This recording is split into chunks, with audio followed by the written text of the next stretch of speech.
जिंदगी में अगर सफलता पानी है दोस्त, कहते हैं जिंदगी में अगर सफलता पानी है दोस्त, वक्त और हालात पर कभी रोना नहीं। जिंदगी में अगर सफलता पानी है ना दोस्त, वक्त और हालात पर कभी रोना नहीं। मंजिल दूर हुई तो क्या हुआ, मंजिल दूर हुई तो क्या हुआ, क्योंकि नदियां कभी नहीं पूछा करती समंदर अभी कितना दूर है। नदियां कभी नहीं पूछा करती समुंदर अभी कितना दूर है। तो हेलो बच्चों, कैसे हैं आप लोग? एक बार फिर स्वागत है नए सेशन में। मैं हूं आपका भारती सर और मैं आप सबके बीच लेकर के आ गया हूं एक नए सेशन। जी हाँ, जैसा कि हम लोगों ने बात किया हुआ था जूठन शीर्षक के बारे में। जी हाँ, आज हम लोग उसी शीर्षक के बारे में लाइन बाय लाइन पढ़ेंगे। एनसीईआरटी बुक्स के लाइन बाय लाइन पढ़ेंगे कि किस प्रकार से ओम प्रकाश वाल्मीकि जैसे एक दलित विद्यार्थी और एक दलित के साथ होने वाले दुर्व्यवहार और उसके समाज में हो रहे अलग अलग थलग जो व्यवहार है उसके बारे में हम लोग जानेंगे कि एक दलित समाज को, एक दलित वर्ग के छात्रों को किस प्रकार से अलग वर्क दिया जाता है, अलग काम किया करवाया जाता है, उसको पेशों से बांधने का कार्य किया जाता है, उसी के बारे में हम लोग जानेंगे आज इस लाइन बाय लाइन इस जूठन शीर्षक में। जी हाँ, आज हम लोग जिस शीर्षक के बारे में बात करने जा रहे हैं उस शीर्षक के लेखक का नाम है ओम प्रकाश वाल्मीकि। जी हाँ बच्चों, ओम प्रकाश वाल्मीकि जी जिस शीर्षक के बारे में हम लोग बात करने जा रहे हैं उसके लेखक का नाम है ओम प्रकाश वाल्मीकि जी, ओम प्रकाश वाल्मीकि। और ये कहानी की विधा जो है, इस कहानी की विधा आत्मकथा स्वरूप में है। जी हाँ बच्चों, ये आत्मकथा स्वरूप में है और इसमें जो समाज में बताया गया वर्णन जो है ना, इसमें वर्णन दलित समाज का है। जी हाँ बच्चों, इसमें वर्णन दलित समाज के साथ छात्रों को, दलित समाज के छात्रों को एक अलग व्यवहार, छात्रों को एक अलग व्यवहार के साथ पेश कहता है कि इसमें जो वर्णन है ना बच्चों, कि इसमें एक दलित समाज के छात्रों के साथ जो एक अलग सा व्यवहार किया जाता है उसी के बारे में। तो हम लोग चलते हैं लाइन बाय लाइन। इसमें एक शिक्षक और एक उसके ओम प्रकाश वाल्मीकि जी के जीवन में जो घटना घटित हुआ है उसी के बारे में आज हम लोग विश्लेषण से जानेंगे। और ये कहानी, ये जो आत्मकथा स्वरूप कहानी है, ये 3 भागों में बटा हुआ है। जी हाँ बच्चों, ये कहानी 3 भागों में बटा हुआ है। अब कहानी शुरू होती है पहले भाग की।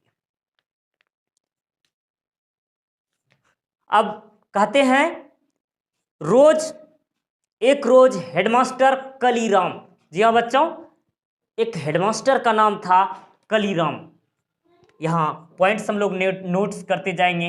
हेडमास्टर नाम था कलीराम। जी हां, हेडमास्टर था कलीराम ने अपने कमरे में बुलाकर पूछा। हेडमास्टर कड़क था और उसको कमरे में बुलाकर पूछा, क्या नाम है बे तेरा? पूछा, क्या नाम है बे तेरा? इस प्रकार इस बातों को सुन करके ओम प्रकाश वाल्मीकि जी चौंक गया। मैंने डरते हुए धीरे धीरे, ओम प्रकाश वाल्मीकि, मैं डरते डरते धीमे स्वर में अपना नाम बताया।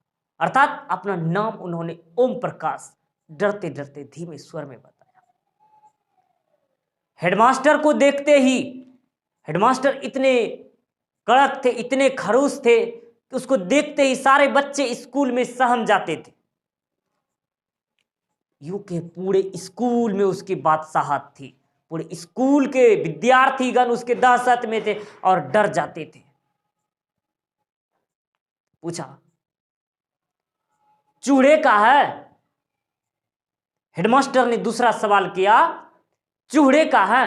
फिर अचानक ये डर जाता है, कहता है जी जी, अर्थात ये डर करके फिर से बोलता है, ठीक है, ऐसा हेडमास्टर कहते हैं। ठीक है, वह जो सामने का शीशम का पेड़ है ना, जा चढ़ जा उस पर चढ़ जा और टहनियां तोड़ के झाड़ू बना ला, और पत्तियों वाला झाड़ू बनाना कहता है, और झाड़ू जो बनाना पत्तियों वाला बनाना, और पूरे स्कूल को ऐसा चमका दे जैसा कि शीशा। कहता है पूरे स्कूल को ऐसा चमका दो जैसे कि शीशे को चमका देता है। तेरा तो ये खानदानी काम है, जा जल्दी से फटाफट काम करो, जा लग जा काम पे। ऐसा लेखक महोदय यानी ओम प्रकाश वाल्मीकि के साथ होता है, और ये सा हेडमास्टर किया। हेडमास्टर के आदेश पर मैंने कमरे बरामदे को साफ कर दिया, कमरे को साफ कर दिया, बरामदे को साफ कर दिए। तब वे खुद चलकर आए और बोले, इसके बाद मैदान भी साफ कर दे। इसके बाद फिर से आए और कहता है, जा बे मैदान को साफ कर दे। अर्थात कमरा भी साफ किया, बरामदा भी साफ किया, अब कहा जा मैदान को भी साफ कर दे। लंबा चौड़ा मैदान मेरे वजूद से कई गुना बड़ा था। कहता है कि लंबा चौड़ा मैदान था, मेरे वजूद से कई गुना बड़ा था। जितना मेरा वजूद नहीं, उससे कई गुना बड़ा था। जिसे साफ करने में मेरी कमर जो है ना, जिसे साफ करने में मेरी कमर दर्द करने लगी। धूल से चेहरा सीट आ गया था, यानी धूल से चेहरा भूत के समान हो गया। मुंह के भीतर धूल घुस गई, मुंह के भीतर जो था ना धूल घुस गई।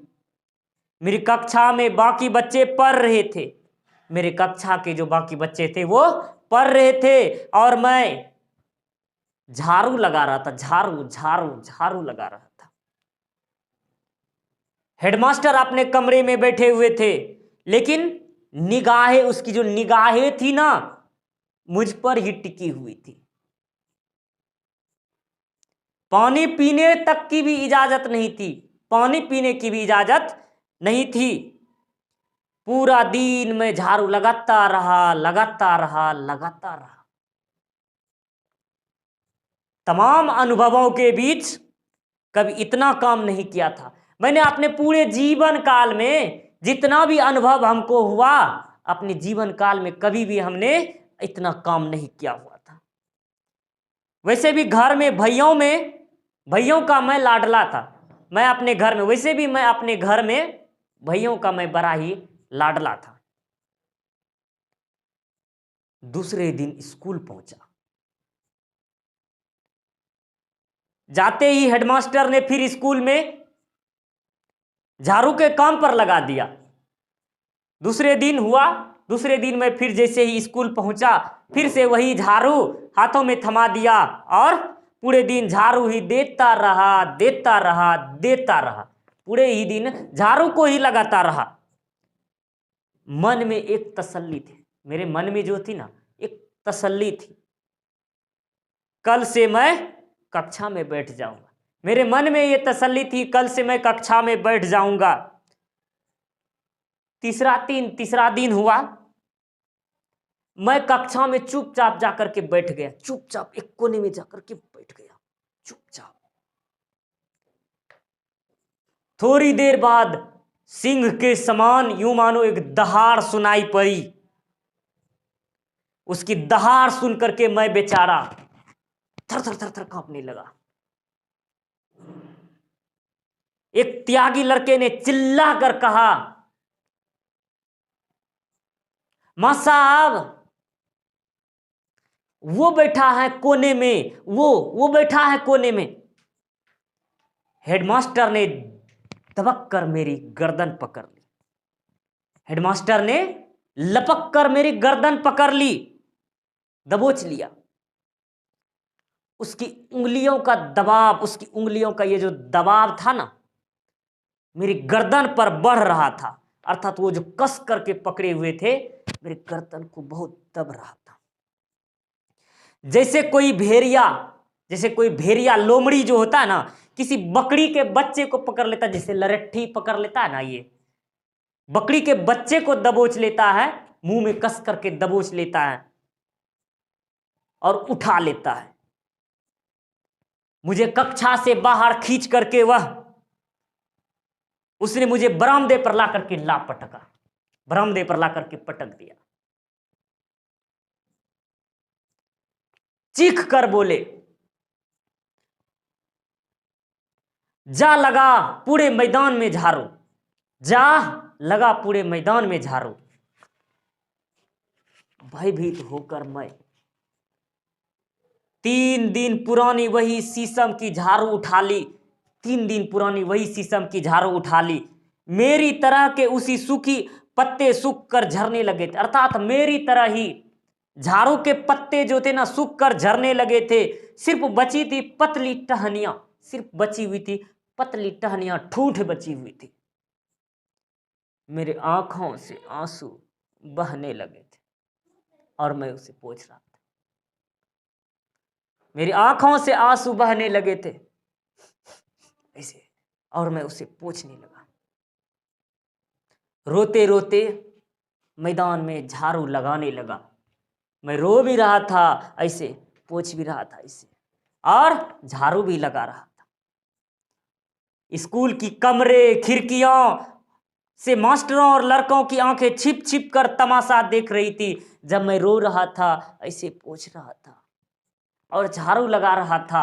तो मास्टर और लड़के जो थे ना खिड़कियों से छिप छिप करके वो जो ना मेरे तमाशे को देख रहे थे, और मेरी रोम रोम यातना की गहराई की खाई में, गहरी खाई में लगातार गिर रहा था। मेरा रोम रोम जो था ना यातना की मतलब दबाव वेदना की गहराई में लगातार गिर रहा था। मेरे पिताजी अचानक स्कूल के पास से गुजरे। मुझे स्कूल में झाड़ू लगाता देखकर वह ठिठक गए। बाहर से ही आवाज देकर बोले, मुंशी जी ये क्या हो रहा है? वे प्यार से मुझे मुंशी जी कहा करते थे। जी हाँ बच्चों, तो यहां बताया कि इसके ओम प्रकाश वाल्मीकि के पिताजी जो थे प्यार से मुंशी जी कहा करते थे। उसे देख करके मैं फफक पड़ा। वे स्कूल के मैदान में मेरे पास आ गए। वह झट से चल करके वो मेरे पास आ गए और मुझे रोता देखकर बोले, मुंशी जी क्यों रोते हो? मुझे पकड़ कर बोले, मुंशी जी क्यों रोते हो? ठीक से बोलो, हुआ क्या हुआ है? मेरी हिचकियां बंद कर गई थी। मेरी हिचकियां अर्थात मेरी हिचकियां बढ़ रही थी, अर्थ बंद गई थी। हिचक कर पूरी बात पिताजी को बता दिया। मैंने हिचक कर रोते हुए पूरी बातों को बता दिया। रोज मुझे झाड़ू लगवाते हैं, ऐसे वैसे जो भी उसके साथ हुआ बता दिया। 3 दिन से रोज झाड़ू लगवा रहे हैं, कक्षा में पढ़ने भी नहीं देते हैं, जैसे कि एक बच्चे कहा करते हैं। पिताजी ने मेरे हाथ से झाड़ू छीन करके दूर फेंक दिया। उसकी आंखों में गर्मी सी उतर आई और हमेशा दूसरों के सामने कमान बने रहने वाले पिताजी की लंबी लंबी घनी मूछें गुस्सों से फरफराने लगे और चीखने लगे। कौन है मास्टर? कौन सा मास्टर है वे जो मेरे लड़के को झाड़ू लगवावे हैं? कहता है, कौन है वह मास्टर जो मेरे लड़के को झाड़ू लगवावे हैं? पिताजी की आवाज पूरे स्कूल में गूंज गई, जिसे सुनकर हेडमास्टर सहित सभी मास्टर बाहर आ गए। जिसको सुनकर के हेडमास्टर सहित सभी मास्टर बाहर आ गए। कलीराम हेडमास्टर ने गाली देकर मेरे पिताजी को धमकाया, लेकिन पिताजी पर धमकी का कोई असर नहीं हुआ। उस रोज जिस साहस और हौसले से पिताजी ने हेडमास्टर का सामना किया, मैं उसे कभी भूल नहीं पाया। मैंने उसे अपने जीवन काल में कभी नहीं भूल पाया। तो इस प्रकार से पहला भाग खत्म हो जाता है। अब शुरू होते दूसरे भाग की। अब हम लोग शुरू करते हैं दूसरे भाग में। मेरी माँ मेहनत मजदूरी के साथ साथ 8-10 तगाओं हिंदू मुसलमान के घर तथा घेर मर्दों का बैठक खाना और मवेशियों को बांधने की जगह में साफ सफाई का काम करती थी। कहने का आशय है मेरी माँ साफ सफाई का काम करती थी। इस काम में मेरी बहन, बड़ी भाभी तथा जसवीर और जनेसर अर्थात 2 भाई माँ का हाथ बटाते थे। बड़ा भाई सुखवीर तंगाओं के यहाँ वार्षिक नौकरी कर काम करता था। अर्थात तंगाओं का आशय हिंदू मुसलमान के यहाँ काम करता था वार्षिक नौकरी पर, अर्थात साल भर में जो ना सालों भर उसका नौकरी लगा रहता था। प्रत्येक तगा के घर में 10 से 15 मवेशी, गाय, भैंस और बैल, अर्थात प्रत्येक घर में जिस घर में काम करता 10 से 15 यानी मवेशी रहता था। सामान्य बात थी उसके गोबर उठाकर गांव से बाहर कुड़ियों पर या उपले बनाने पर काम करता। उपले मतलब होते हैं जिसको हम लोग गोईठा कहते हैं। जी हाँ बच्चों, गोईठा हम लोग अपने भाषाओं में उसको गोईठा कहते हैं, बिहारी भाषाओं उपले भी कहते हैं उसको जो है प्रत्येक घेर से हर रोज 5-6 टुकड़े गोबर निकलता था। अर्थात प्रत्येक घर से जो था ना 5-6 टुकड़े गोबर निकला करता था। 5-6 टुकड़े जो था ना गोबर निकला करता था। सर्दी के महीनों में यह काम बहुत ही कष्टदायक, सर्दी के मौसम में ठठरता हुआ फिर भी उसको काम करते रहता था। गाय, बैल और भैंस को सर्दी से बचाने के लिए सर्दी से बचाने के लिए बड़े बड़े दलानों में बांधा जाता था। यानी बड़े बड़े उसको दलान में, घर में उसको बांधा जाता था। गाय के लिए जो बनाया जाता है दलान, उसमें उसको बांधा जाता था। 10-15 दिनों के बाद एक बार पाती बदली जाती थी और उसके ऊपर सूखी पाती बिछा दी जाती, अर्थात उसका जो घर था उस पर पाती बिछाई जाती थी। अर्थात ठंडी के मौसम में, सर्दी के मौसम में नीचे बिछा दिया जाता था, जिसको हम लोग पुआल कहते हैं। जी हाँ बच्चों, पुआल, चाहे वो धान की हो या और जिस चीज की भी हो, उसको बिछा दिया और 10-15 दिन में उसको बदल दिया जाता था। इतने दिनों में दलानों में भरी दुर्गंध से गोबर ढूंढ ढूंढ कर निकालना बहुत तकलीफ देह होता था। इतने दिनों में उस गोबर में, अर्थात उस दलान में गोबर फंस करके जो है ना बदबू में गोबर निकालना बहुत तकलीफ देता था। दुर्गंध से सिर भिन्ना जाता, दुर्गंध से जो था ना सिर भिन्ना जाता था।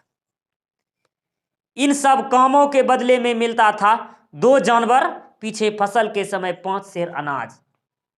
साल भर में उसको जो था ना इतने सब कामों के बदले में उसको मिलता था 2 जानवर, पीछे फसल के समय 5 सेर अनाज मिलता था, यानी लगभग 2.5 किलो अनाज। 10 मवेशी वाले घर से साल भर में 25 सेर, कहने का आशय है 12 से 13 किलो अनाज। 10 मवेशी वाले घर से उसको 25 सेर अर्थात 12-13 किलो अनाज। और दोपहर के समय हर घर से बची कुची रोटी, जो खास तौर पर चूहों को देने के लिए आटे में भूसी मिलाकर बनाई जाती थी, अर्थात आटे में भूसी मिलाकर बनाई जाती थी, कहने का आशय है। और साथ ही साथ शाम को जो था ना हर घर से बची कुची रोटी, खास तौर पर चूल्हे को बनाने के लिए, अर्थात चोकर से मिला हुआ जो रोटी होता है ना, लास्ट में चोकर से मिला हुआ बनाकर रोटी बनाया, जो कि स्पेशल उसी के लिए बनाया जाता था। कभी कभी जूठन भी भंगन की टुकड़ी में डाल दिया जाता था। कभी कभी ऐसा होता था खाना खा करके जो बचता था जूठन, जो कि खाना खा करके बच गया, उसको जो कि कचरे में फेंक देते हैं, उसको कचरे के डब्बे में, वही जूठन कभी कभी तो उसके टुकड़े में डाल दिया जाता था। शादी ब्याह के मौके पर जब मेहमान या बाराती खाना खा रहे होते थे तो चूहों को दरवाजे के बाहर बड़े बड़े टुकड़े लेकर बैठा रहा करता था।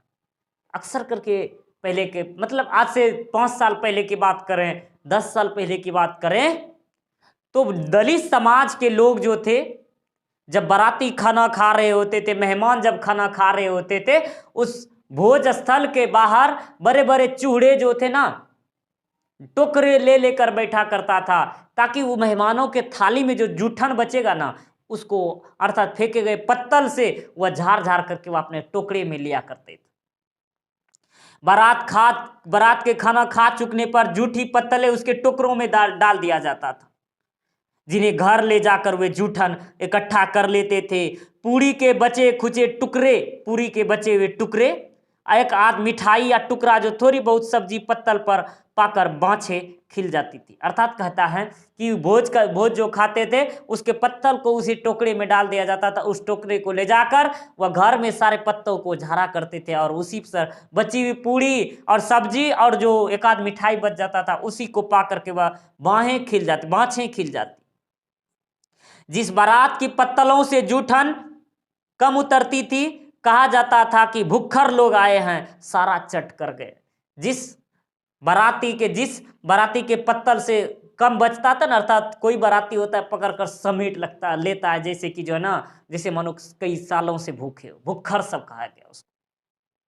वही कहते हैं कि जिसके थाली यानी जिस पत्तल से कम मिलता था, कहता है कि कहा जाता था कि सब भुक्खर लोग आए हैं, सारे के सारे जो है ना सारा चट कर गए भुक्खर सब, पता नहीं कब से नहीं खाए होंगे। कहते अक्सर ऐसे मौकों पर बड़े बूढ़े ऐसे बारातों का बहुत रोमांच लहजे से सुनाया करते थे कि उस बारात में इतनी जूठन आई कि महीनों खाते रहे थे। कभी कभी बूढ़े ऐसे बारातों का जिक्र क्या करते थे, ऐसे बारातों का जिक्र बहुत रोमांचक लहजे से सुनाया करता था कि जैसे उस बारात में इतनी जूठन पाया था कि आई थी कि महीनों भर खाते रहे थे। अर्थात उन सब का जो था ना, दलित समाज का जो गुजारा था उस जूठन के बल पर ही चला करता था। पत्तलों में जो पूड़ियां एकत्र होते थे उसे धूप में सुखा लिया जाता था, यानी पत्तल में जो पूड़ी मिलता था उसको धूप में सुखा लिया जाता था और चारपाई पर कोई कपड़ा डालकर उसे फैला दिया जाता, और चारपाई पर जो था ना उसको यानी कोई कपड़ा डालकर उस पर फैला दिया जाता था। अक्सर मुझे पहरे पर बिठाया जाता था और मुझे पहरे पर बिठाया जाता था। अर्थात मैं कहने का आशय यहाँ ओम प्रकाश वाल्मीकि जी लेखक स्वयं कह रहे हैं कि मुझे अक्सर करके पहरे पर बिठाया जाता था, क्योंकि सूखने वाली पूड़ियों पर कौवे, मुर्गियां, कुत्ते अक्सर टूट पड़ते थे। कहते वो जो जूठे हुए पूड़ी थे ना सुखाने के लिए, कौवे यानी मुर्गियां, कुत्ते अक्सर उस पर टूट पड़ते थे। जरा सी आंखें बची कि पूड़ियां साफ, इसलिए डंडा लेकर चारपाई के पास बैठना पड़ता था। जी हाँ, इसलिए ये डंडा स्वरूप जो थे ना, इस डंडा स्वरूप उस डंडे को लेकर के जैसे उस कुत्ते मुर्गियों को हटाने के लिए लेकर बैठना पड़ता था।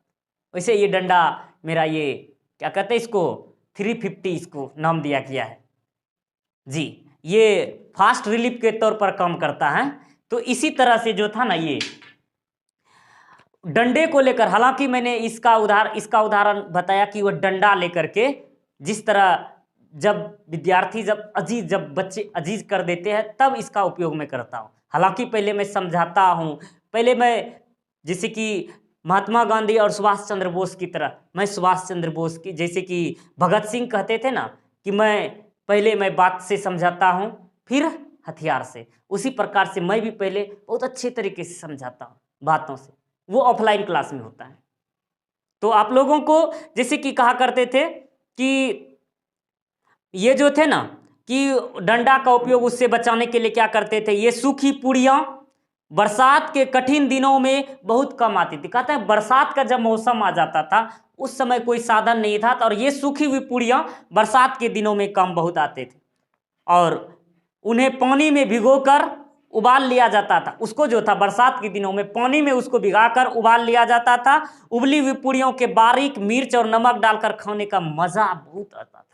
अर्थात वो जो पूड़ी को उबाल करके उसमें नमक मिर्च डालकर खाने का बहुत मजा आता।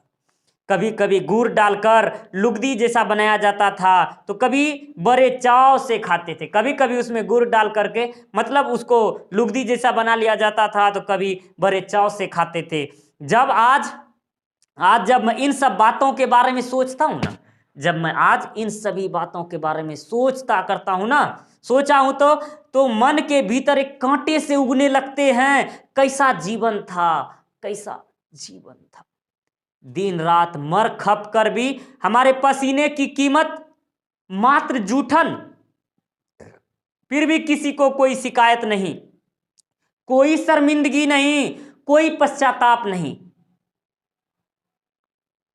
अर्थात उन सभी कर्मों में फिर भी किसी को शर्मिंदगी नहीं थी और किसी प्रकार की शिकायत नहीं थी, कोई शर्मिंदगी, कोई पश्चाताप नहीं था। जब मैं छोटा था, मैं मां के साथ जाया करता था, आंचल में छुप छुप कर आंचल को पकड़ कर जाएगा। पिताजी का हाथ बटाने, तगाओं, त्यागियों के खाने को देखकर अक्सर सोचा करता था कि काश हमें ऐसा खाना क्यों नहीं मिलता, काश हमें भी ऐसा मिलता। आज भी जब सोचता हूं तो खाने को जी मितलाने लगता है। कहता है जब भी आज मैं सोचता हूं ना, खाने को जी मितलाने लगता है। अभी पिछले वर्ष मेरे निवास पर सुखदेव सिंह त्यागी का पोता सुरेंद्र सिंह आया हुआ था। कहते हैं आज भी पिछले दिन मेरे निवास पर सुखदेव सिंह का पोता, त्यागी पोता सुरेंद्र सिंह आया हुआ था और किसी इंटरव्यू के सिलसिले में मेरे गांव से मेरा पता लेकर आया था। रात में रुका और गांव से मेरा पता लेकर के, आज मेरा पता लेकर के मुझसे मिलने के लिए आया हुआ था। वह रात में रुका हुआ। मेरी पत्नी ने उसे यथासंभव अच्छा खाना खिलाया, अर्थात मेरी पत्नी ने उसको यथासंभव अच्छा खाना खिलाया। ये ओम प्रकाश वाल्मीकि जी ने कहा, ये स्वयं ओम प्रकाश वाल्मीकि जी बोल रहा हूं। मैं ओम प्रकाश वाल्मीकि के स्वरूप में बता रहा हूं, मैं अपने ऊपर से नहीं, मैं ओम प्रकाश वाल्मीकि के स्वरूप में। ऐसा ना हो कि कहीं आप लोग, मैं अभी जो ना समझ चुके होंगे। तो कहते हैं मेरी पत्नी ने यथासंभव यानी अच्छा खाना खिलाया।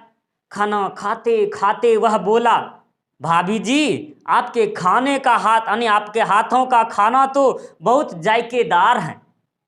भाभी जी आपके हाथों का बना हुआ खाना जो है ना बहुत जायकेदार है। हमारे घर में तो कोई भी ऐसा खाना नहीं बना सकता है, हमारे घर में तो कोई भी ऐसा खाना नहीं बना सकता है। उसकी बातें सुनकर मेरी पत्नी तो खुश हुई, लेकिन मैं काफी देर तक विचलित रहा, काफी देर तक विचलित रहा।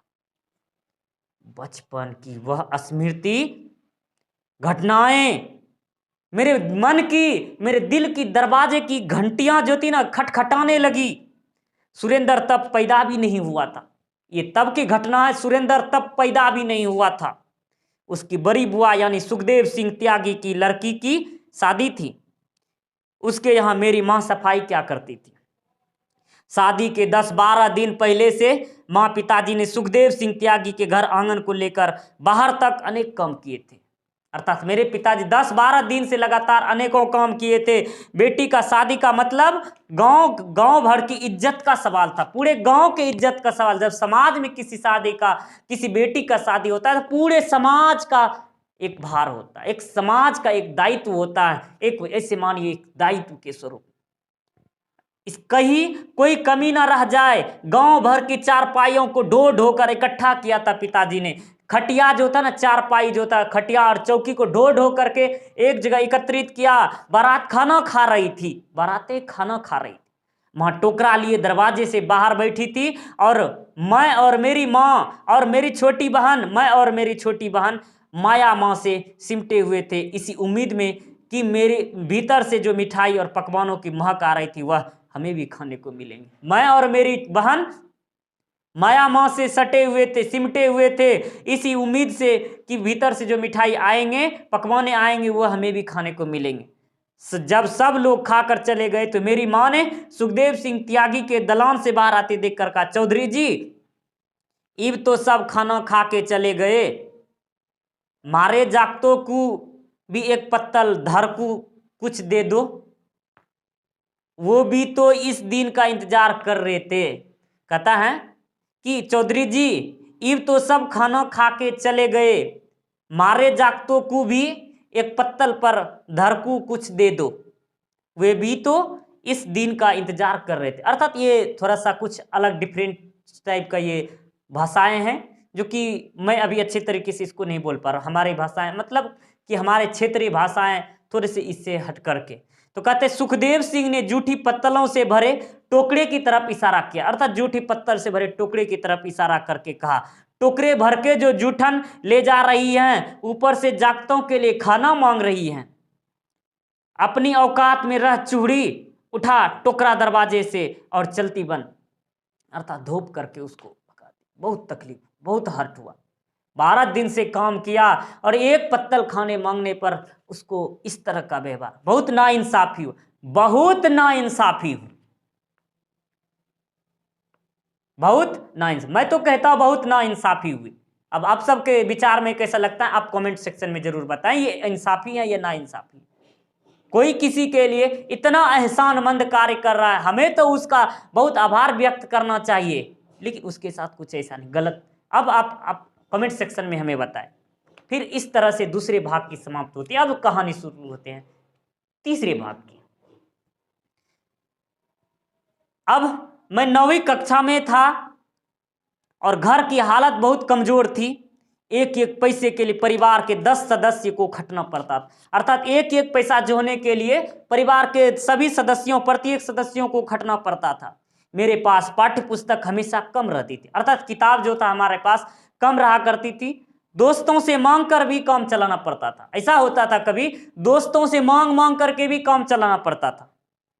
कपड़ों की भी वही स्थिति थी, कपड़ों की भी वही स्थिति थी। ये कपड़ा जो था ना, उस वक्त कपड़ा भी नहीं मिलता, जो मिल गया वही पहन लिया, जो वक्त पर मिला वो खा लिया। उन दिनों गांव में मरने वाले पशुओं को उठाने का काम भी चूहरों के जिम्मे था, अर्थात साथ ही साथ गांव घर में जो उस समय पशुएं मरती थी न, मवेशियां, उस सबको उठाने का भी कार्य उस चूहरे का ही था। जिसके घर में जो काम करता था उसके मरे हुए पशु को भी उसी को उठाना पड़ता था। इसके बदले में कोई मेहनताना या मजदूरी नहीं मिलती थी। जब वो पशुएं मर जाती थी उसको कोई मेहनताना या मजदूरी नहीं मिला करती थी। एक गाय, बैल या भैंस को उठाने के लिए 4 से 6 लोगों को जरूरत होती है। जिसका मवेशी मर जाता था उसे बहुत जल्दी लगी रहती थी, इसलिए वह बार बार बस्ती में आकर चिल्लाता था। देर होने पर गालियां बकता था। उठाने वालों को इकट्ठा करने में अक्सर देर हो जाती थी। मरे हुए पशुओं को उठाना बहुत बड़ा काम होता है, बहुत कठिन काम होता है। उसके अगले दिन पैरों में रस्सी से बांधकर बांस की मोटी मोटी बहंगियों से उठाना पड़ता था। जैसे बहंगियों पर उठा उठा करके उसको ले जाना पड़ता, बहंगियों इस प्रकार से, जैसे उसको ऐसे उठा करके उसको बहंगियों के स्वरूप में लेकर जाना पड़ता था। ओ, बहंगियों के तौर पर उसी प्रकार से जिसको उठाने वाले को इकट्ठा करने में अक्सर देर, अर्थात कहते इतने श्रम साध्य काम के बदले में मात्र मिलती थी वो गालियां। इतने क्रूर समाज में रहे हम जहां श्रम का कोई मोल नहीं होता, और मोल बल्कि निर्धनता को बरकरार रखने के लिए एक षड्यंत्र ही था। यह सब कहता है कि निर्धनता को बरकरार, उस गरीबियों को बरकरार रखने के लिए यह एक षड्यंत्र ही था, ऐसा प्रतीत होता। मरे हुए पशु की खाल, अर्थात उसको खाल उतार करके उसको जो ना सुखा करके बेचा जाता था। वही चमड़ा बाजार में बेचा जाता था। मुजफ्फरनगर के चमड़ा बाजार में उन दिनों एक पशु की खाल 20 रुपये से 25 रुपये में बिकती थी। आने जाने और मरे हुए पशुओं को उठाने की मजदूरी देकर मुश्किल से एक खाल के बदले 10-15 रुपये हाथ में आते, अर्थात मजदूरी पर मैं उसको उठवाता था, अर्थात उठवाना पड़ता था एकत्रित करके, उन सबको दे करके 10-15 रुपये हाथ में आते थे। तंगी के दिनों में 10-15 रुपये भी बहुत बड़ी रकम दिखाई पड़ते, 10-15 रुपये की रकम भी बहुत कम दिखाई पड़, नहीं बहुत बड़ी रकम दिखाई पड़ते। चमड़ा खरीदने वाला दुकानदार खाल में बहुत मीन मेख निकालता था। कट फट जाने पर खाल बेकार हो जाती थी। खाल के निकालते ही उस पर नमक रगड़ना पड़ता था, अर्थात खाल छील करके उस पर जो है नमक रगड़ना पड़ता था, वरना दूसरे दिन ही खाल खराब हो जाती थी। जिसे दुकानदार खरीदने से मना कर देता था। एक रोज ब्रह्मदेव तगा का बैल खेत से लौटते समय रास्ते में गिर पड़ा और उठ नहीं पाया और मर गया। अर्थात एक दिन हुआ यूं कि ब्रह्मदेव तगा का बैल जो था खेत से लौटते समय रास्ते में गिर पड़ा और उठ नहीं पाया और वहीं मर गया, टें बोल गया। कुछ ही देर बाद ब्रह्मदेव ने हमारे घर खबर भिजवा दी, कर दिया खबर पिताजी ने, और मुझसे बड़े भाई जनेसर उस रोज किसी रिश्तेदारी में गए हुए थे। मेरे पिताजी और जनेसर उस रोज किसी रिश्तेदारी में गए हुए थे। घर पर माँ, मेरी बहन माया और सबसे बड़ी भाभी देवी ही रहती थी। जसबीर उन दिनों देहरादून में मामा के पास था। जसबीर उसका जो भाई था, बड़ा भाई, वह मामा के पास था। मां परेशान सी हो गई, बैल के खाल उतारने के लिए किसे भेजें।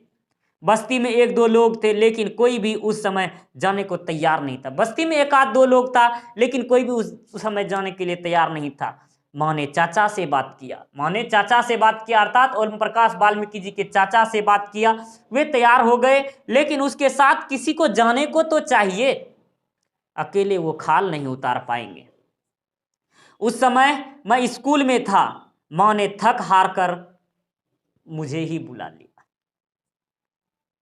माँ नहीं चाहती थी, अर्थात ऐसा कहता है कि माँ नहीं चाहती थी ऐसा कि मैं वो उस सभी कामों में लिपटूं, घिसाऊं, वह काम मुझे करना पड़े। लेकिन खाल बेचकर जो 10-15 रुपये मिलने वाले थे, उन्हें छोड़ पाने की स्थिति में मां नहीं थी। अर्थात घर की ऐसी स्थिति थी, घर की ऐसी स्थिति थी कि वो जो 10-15 रुपये आने वाले थे खाल बेच करके, अर्थात उसे छोड़ने की स्थिति में नहीं थी। हार कर मां ने मुझे चाचा के साथ भेज दिया। आखिर हार करके चाचा के पास साथ भेज ही दिया। मेरे चाचा सोलहर काम चोर थे, अर्थात जैसे मानो काम चोर थे, निकम्मे के तौर पर, यानी काम लेजी था, आलसी था। बस सारा दिन ढोल ताशों में लगे रहते थे, मेहनत के काम से कतराते थे। अर्थात जो भारी भरकम काम था, मेहनत आना काम था, उसको कतराते थे उसको करने में। और दिन भर एक बुढ़े के समान जो थे ना, ढोल और ताशों में लगा रहता था। मां को फिक्र लगी थी कि कहीं हमारे पहुंचने से पहले ही बैल पर गिद्ध या जंगली जानवर ना टूट पड़े। अर्थात कहते मां को डर लग रहा था कि हमारे पहुंचने से पहले कोई जानवर, कोई गिद्ध या जंगली जानवर उस पर प्रहार ना कर पड़े। चाचा ने खाल उतारनी शुरू कर दिया। पहुंच भी गए, चाचा ने खाल उतारनी शुरू कर दी। मैं उनकी मदद कर रहा था। चाचा का हाथ धीरे धीरे धीरे चल रहा था, धीरे धीरे धीरे चल रहा था। पिताजी जैसी कुशलता उनमें नहीं थी। थोड़ी देर बाद वे थक कर बीड़ी पीने लगे। चाचा ने एक छुरी मेरे हाथ में पकड़ा दी और बोले, धीरे धीरे से खाल उतारो, अकेले से तो शाम तक नहीं उतरेगी। छुरी पकड़ते मेरे हाथ कांप रहे थे, छुरी पकड़ते ही मेरे हाथ कांप रहे थे। अजीब से संकट में मैं फंस गया था। चाचा ने छुरी चलाने का ढंग सिखाया।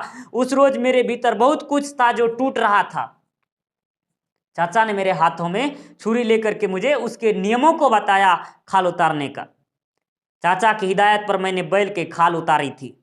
जो मैं जैसे स्वयं ही गहरे दलदल में फंसा जा रहा था, अर्थात मैं स्वयं, वाल्मीकि जी कह रहे हैं, मैं स्वयं दलदल में फंसा जा रहा था जहां से मैं उबरना चाहता था।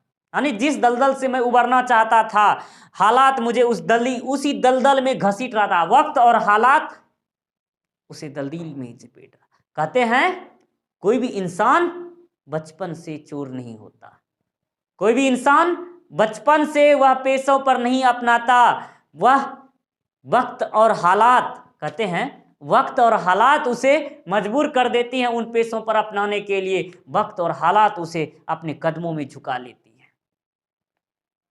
तो वही कहते हैं कि वह बहुत दलदल में फंसा जा रहा था, और जैसे जैसे कहते हैं कि हालात मुझे उस दलदल में घसीट रहे थे। चाचा के साथ तपती दोपहरी में जिस यातना को मैं भोग रहा था, आज भी उसके जख्म मेरे तन पर ताजा तरोताजा है।